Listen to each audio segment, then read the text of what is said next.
সাথে দিল যেহেতু মিলেছে, আশা করা যায় আল্লাহ বাকি স্বপ্ন আমার পূরণ করে দেবেন। প্রস্তাব দিল, বিয়ে হলো, বাচ্চাও জন্ম নিল, নাম রাখলো সালাহুদ্দিন। আর বাপের নামের নিসবতে নাম হয়ে গেল নামের শেষ আইয়ুবী।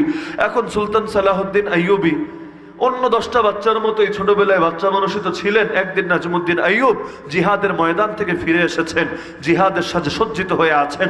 বাড়ির কাছে এসে দেখেন আঙিনায় বসে তার এত স্বপ্নের সন্তান, এত আদরের সন্তান মাটি দিয়ে খেলাধুলা করছে।